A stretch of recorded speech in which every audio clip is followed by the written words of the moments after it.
Hello everyone, Matthew here with RxSteampunkGoggles.com, and with the help of my GoPro camera, I'm going to show you how I cut prescription reading glasses for a vintage Pince Nez frame that someone has mailed to me. They bought at a vintage store.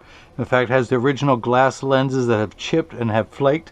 I'm going to take out the harmful, breakable, cuttable glass lenses, which are very heavy, and replace them with lightweight, unbreakable, bulletproof lenses instead. So let me go ahead and grab a screwdriver and take out the original glass lenses just for fun. Let's read the prescription on here, shall we? Let's see what is in here. It is a plus 350. Plus 350, very strong reading glasses. I'm actually going to back this down half a diopter, and we're going to make it plus 3 in both eyes. Loosen that up so I can take out the original glass lens. Tighten this back down. This does not appear to be the original. Let me see if that's going to work. The original screw, because there is a gap there. That is what you encounter working on some of the vintage pieces over the last 75 years. Screws do come loose. They get replaced with one that is not the correct size, but you work with what you're given. I'm up for any challenge. Any costume, any cosplay mask, any steampunk goggles that someone has designed. I will do my best to cut lenses for it. I do want to clean the interior surface of the frame before putting it in my tracer. It's good to clean something once every 75 years, including my glasses. So I will try to trace both. Is there a front and a back? Let me just study on this. That is the front based on the curvature, which has a little bit of wrap. I'm going to straighten this out too. Yeah, we're going to make that it. So let's go ahead and put this in here. Is it going to stay? Is it going to stay? I'll try my best to trace just both. Now, let me wake up the computer here. Program a couple things into it. And it's going to be clamped down. A little stylus is going to pop up, and it's going to go around and trace the inside of the right side before doing the same thing on the left. I'm going to hold everything in place to give it the best chance, because with that screw, this being of a different size, is going to make it a little bit more challenging. It stopped to think. It is thinking. It is thinking. Come on, you. Come on. What you thinking about? What you thinking about? Is it stopped? Is it hung up somewhere? Let's go ahead and take that out. It did not like that, doing the little wiggle dance.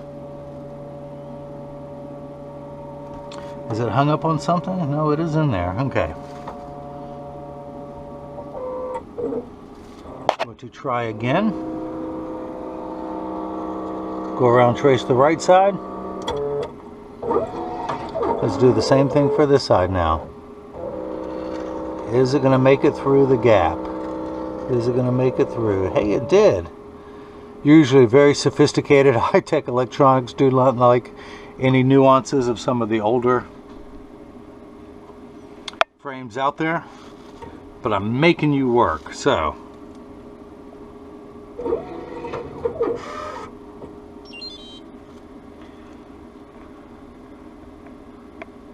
Alright, let me just program, override the computer. And there we go. So that is the shape that we will be cutting. I'm going to go ahead and enter the pupillary distance. That is good. Now, these are the lenses, the plus 3 lenses. I'm going to come down here, take them out of the protective sleeve, turn the power drum on my Marco 101 lensometer to 3, find the optical center of the lens. I'm going to put a dot onto the center of the lens. I'm going to darken that. We're going to make this one the right lens, although with the same power it does not matter. I'm going to do the same thing now for the left lens. Take it out, find the optical center, put a dot on that lens, label this one L, and if you missed any of that, let me recap. Oh, it's a bad joke no matter what website it's on. So, come back down here. Now, this is a block, or as I like to call him, Jenny from the block. I need to attach this to the lens while it is cutting. So I need to use a double-sided adhesive sticker, of which I have 2 up here. The black side is the sticky side. I'm going to take the first one, put that onto the block, place it onto the platform, grab the second one, pull the paper away to make the black side sticky. Now on the back is a magnet. It's going to do its job twice tonight. The first time it's going to marry itself to something magnetical there in the arm. Place the block in there. Now the reason this blue cross is the geometric center of the frame, if you were to measure vertically and horizontally, that is the shape where it would be at. The eye is just inset from there with his pupillary distance. And I'm going to hit that button. The arm's going to come down and place the block onto the right lens. We're going to do the same thing now for the left lens. Grab the block, pull the paper away to make the black side sticky. Make sure that magnet lines up with that magnet there. Same pupillary distance on that side. Hit the button. The arm's going to come down and place the block onto the left lens. Now this is the edger. This is what costs $40,000. It weighs 200 pounds. I recommend everyone go out and buy their own. Put it on your kitchen counter. Then you can make your own steampunk goggles at home. You won't need this guy anymore to do it for you. So the actual cutting wheel is over here on the far right. It's going to act like a heavy grit sandpaper to grind the lens material away till it's the final size. This wheel in the center with that channel, that little valley, that's what's going to put the bevel onto the lens so it stays inside the bevel of the frame. Now the magnet, it's going to do its job a second time. It's going to hold it in place into the chuck, or as I like to call it, the Charles, because I don't know this machine well enough to call it chuck. Wake up the computer. That is the shape that we'll be cutting. These are polycarbonate lenses. If they were plastic, high index plastic or Trivex, I would select that, or better yet, to be determined, whatever lens material that is. But no, we're going to come back and cut this one as polycarbonate. I do not want to polish the edge of the lens. I do not want to put a bevel on the front surface, the convex surface of the lens. I only want to put a safety bevel on the rear concave surface of the lens. I'm going to hit the green arrow, which is start in every language. A door closes, a clamp shuts. The lens is then going to be traced by 2 white styluses, making sure that the lens is large enough to fit into the frame. Although these older vintage ones, that's no problem, but today's larger size frames it is. And then the old carpenter saying measure twice, cut once is measuring the thickness of the lens at every point to know exactly and precisely where to place the bevel so you have the least amount of edge thickness showing, giving you the best cosmetic look possible. Now if you see light flickering in the background, that is water. That is there to catch the optical sawdust, schwarf as we in the business call it, as it comes off of the cutting wheel. Polycarbonate lenses cut dry, where plastic, high index plastic, and Trivex cut wet. Now water will begin to spray on the lens for the last 20 seconds of the cutting cycle to wash away any optical debris that is left over from the cutting cycle, of which you can see as it's going around on the lens. Now, as I mentioned before, these lenses are made out of polycarbonate. Where is it? Polycarbonate right there. Polycarbonate is 40% thinner and lighter than regular plastic. They are virtually unbreakable. They are bulletproof, up to .22 caliber, and has both UVA and UVB protection built into the lens. We know what the sun's harmful ultraviolet rays can do to your skin from overexposure, where your eyes are 8 times more sensitive than your skin. So this is permanent sunscreen that never needs to be reapplied, unlike the lotions, creams, and sprays that you have to reapply every few hours when you're in direct exposure to the sun. This is permanent and never needs to be reapplied. So now the lens is getting the safety bevel applied to it, the V-shaped bevel, the knife-like edge, a very dull knife like me. But your lens will be so sharp afterwards that it might be able to cut through a piece of wet tissue, providing that you soak the tissue in water overnight. And then using the edge of the lens pressed down as hard as you can, you might be able to cut through the tissue. So water has begun spraying onto the lens, which tells me it's in the last 20 seconds of the cycle. A little lever is about to come into play. At the end of that lever is a spinning wheel, something you would find on a Dremel tool. That's what's applying the safety bevel to the rear surface of the lens. Should any of the lens protrude out of the back surface of the frame and come into contact with the cheek, it will be nice and smooth and not cause any irritation to the skin.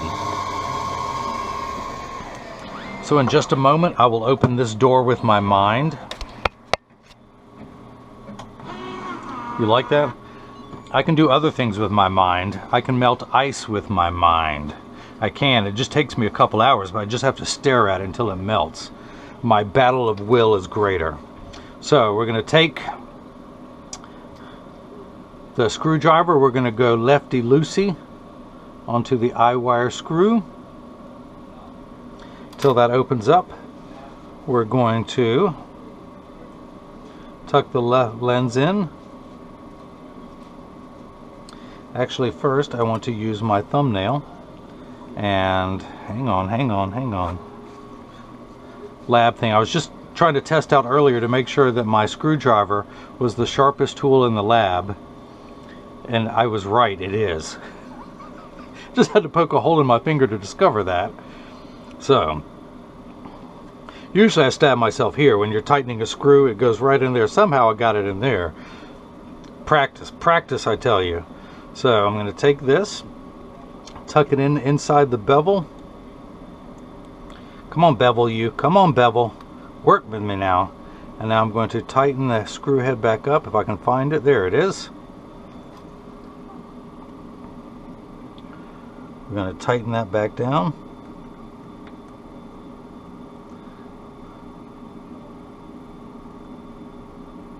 There we go. It is now in there securely. And let's go ahead and begin cutting the left lens. We're going to take the left lens, flip that over to L, put the lens into the chuck, and hit start. Just like before, the door closes, the clamp shuts. And then the lens is going to be traced by 2 white styluses, making sure that it's large enough to fit into the frame. You can see as it's going around tracing the shape. And as always, measuring the thickness of the lens at every point to know exactly and precisely where to place the bevel, so you have the least amount of edge thickness showing you, giving you the best cosmetic look possible. Now I'm going to go ahead and take this block off. It is no longer needed. Pull the sticker off. Now this is when I would come down to my Marco 101 lensometer, my dusty Marco 101 lensometer, verify the power. Now's a good time for you to see how dusty it is on top, because I never get a chance to clean.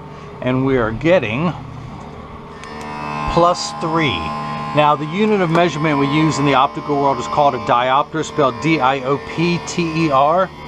It starts at 0 and goes up in quarter increments from there, 0.25, 0.50, 0.75, 1, and so on. So we're at +3. Now there's a plus sign because these lenses magnify. This person is farsighted. They can see very far, but they can't see up close. So we give them 12 steps of correction for right here to see everything up close.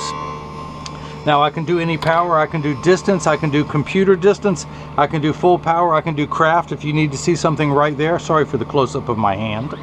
But I can put any power in there. I am a licensed optician here in North Carolina. No prescription is too tough.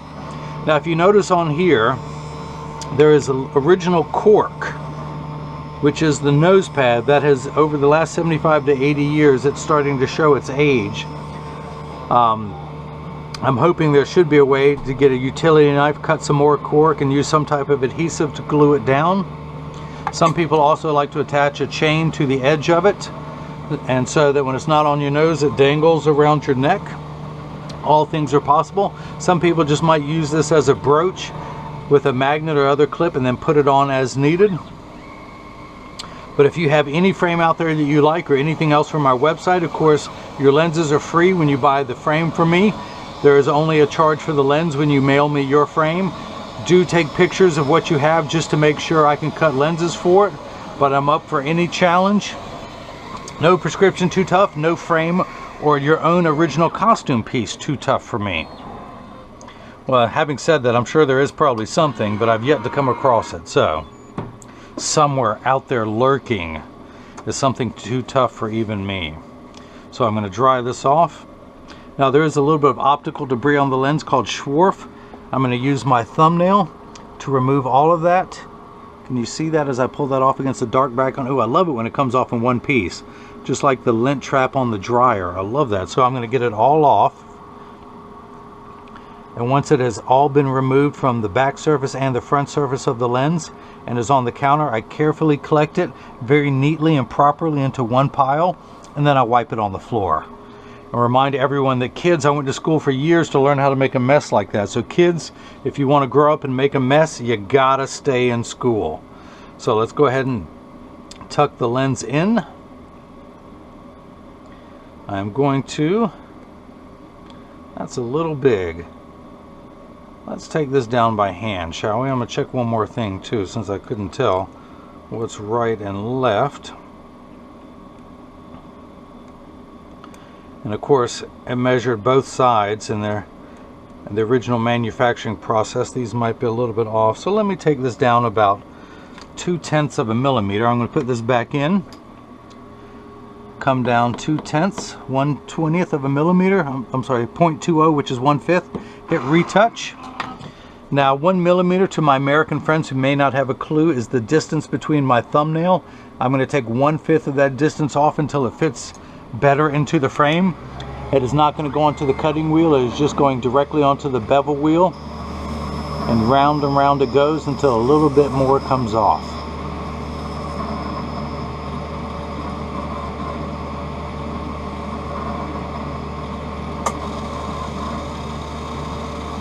So water is spraying on there, which tells me it's in the last 20 seconds.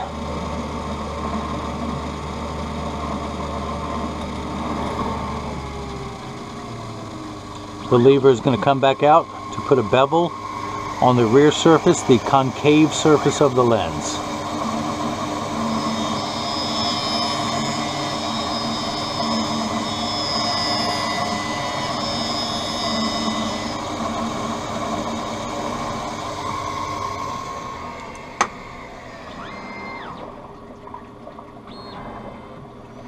Now I want you to open this door with your mind. Hey, pretty good, first day on the job and you were able to do it.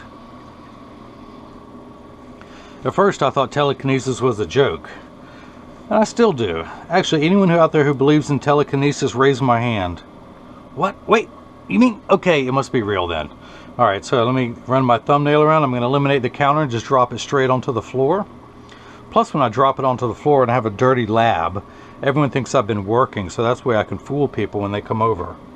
So, let's pick this up. We're going to tuck that in. See if it fits better this time. It still wants to be stubborn, so I'm actually going to go old school. Let's go old school on this. I'm going to go ahead and take the block off. Let me earn my stripes here. I'm going to come back down here to my hand stone. Just like the cutting wheel, there's a small bevel. Let me slow that down. There's a bevel wheel right here. I'm going to place the lens in there and keep going around until the lens becomes small enough to fit inside the bevel of the frame better. It is not unusual to have to personally hand work each lens and frame until there is a better fit. Where is my paper towel? Come here, wet paper towel. Dry everything off. Wipe my hands off.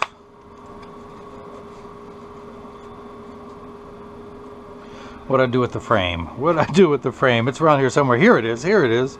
It's so small even I couldn't find it. Pinch that down better. Look at that. Much, much, much, much better. Now let's see if the original screw will fit in here better. That is the top. That is the bottom.